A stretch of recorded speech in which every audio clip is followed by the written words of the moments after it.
In 1998, I had a decision to make. Buy one game that might keep my attention for 40 to 50 hours like Final Fantasy VII, or another that had 7 stories that would each give me around 20 hours of gameplay. The choice was pretty easy, and I've never regretted it.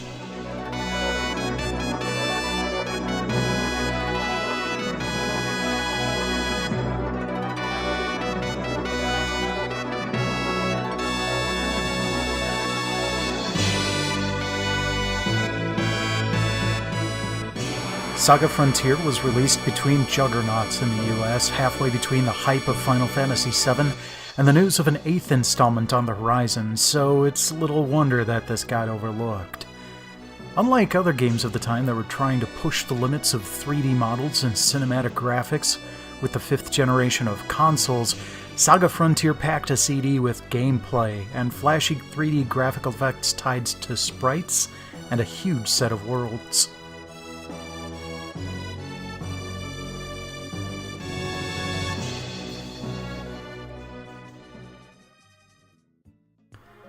The separate but conjoined world structure fascinated me, enough that I'd actually tried to create a MUD back in the day based on the disparate worlds.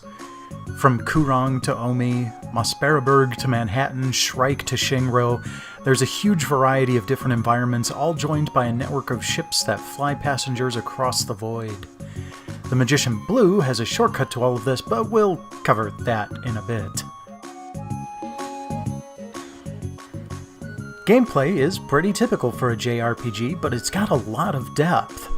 You generally start out with only your main character, then assemble your platoon of up to 15 party members from there. Enemies are visible on the map like chrono triggers, so you won't be worrying about random invisible encounters.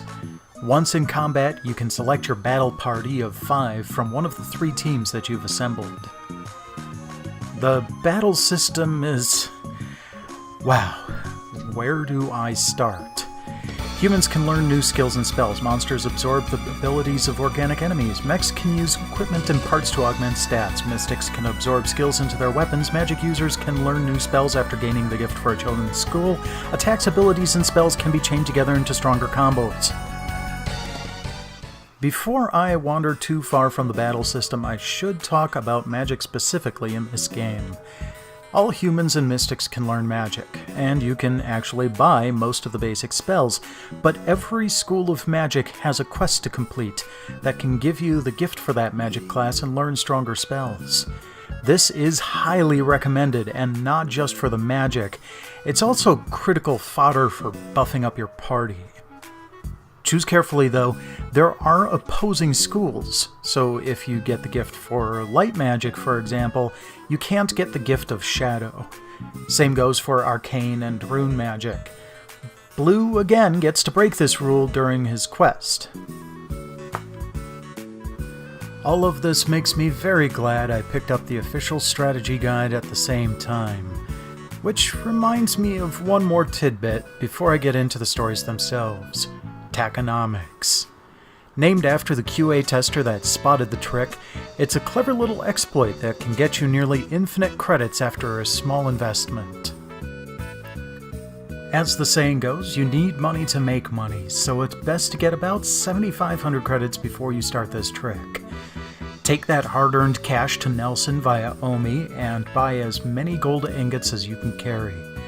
Take that gold back to Kurong's gold merchant and sell off ingots until you get down to 520 credits per ingot. You should have enough money to buy more ingots than you just sold. Head back to Nelson and buy more gold. Now here comes the broken part.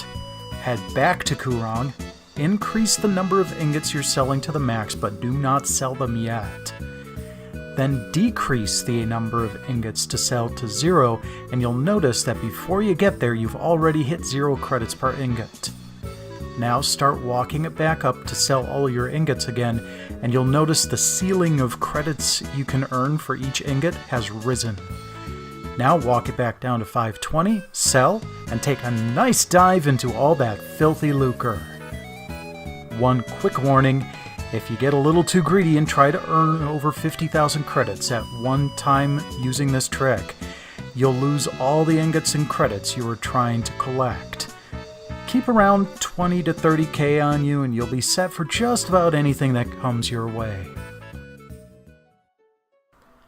Now that we've got the structure covered, let's have a look at the stories themselves.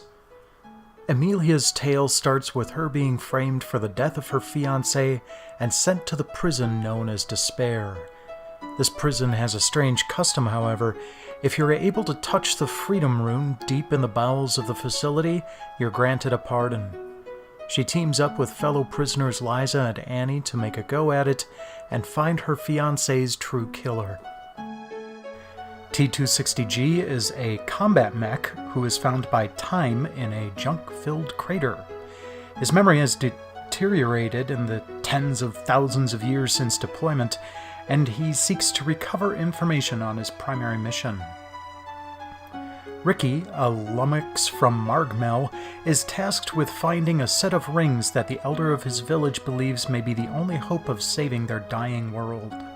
He takes humanoid form and sets out across the regions to find the powerful jewelry.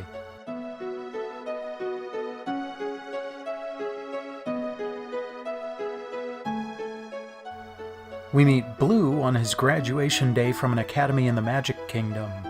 His task is simply to learn all the magic he can, but his brother Rouge is out there on the same quest. There are two very unique things about Blue's quest. The first is that he has the ability to teleport to any region he's already visited using the delightful region map. Honestly, I can and have watched this for hours.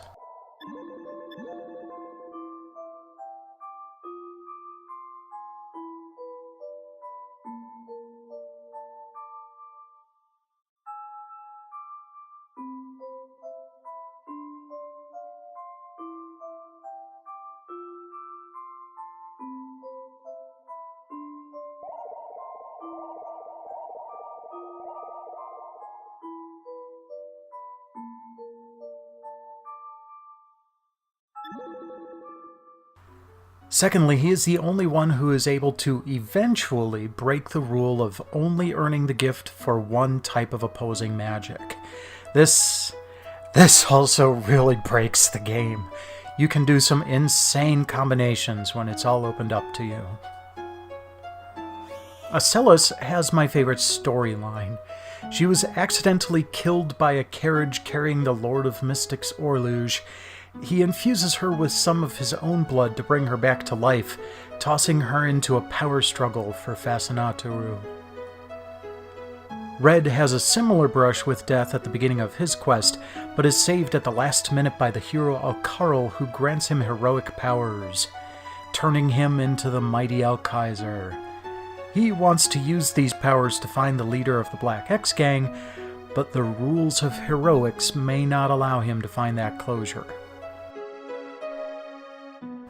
And finally, Loot. This is my least favorite quest. It starts with him basically deciding to just strike out and seek his fortune. It may be a minor spoiler, but you can get to a point of no return in about 9 minutes in this story, so please consider that a warning. The other quests have plenty of story for you to level up as you progress, but Loot's almost entirely depends on side questing.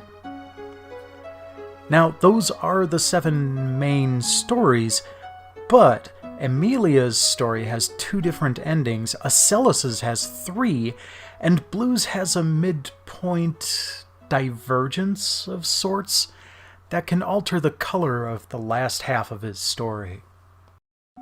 SaGa Frontier isn't totally forgotten, at least not globally. It was included on the Japanese version of the PlayStation Classic last year and has been available on the Japanese PSN since 2008. On this side of the pond, it's only available physically, which will run you upwards of $20 just for the loose disc.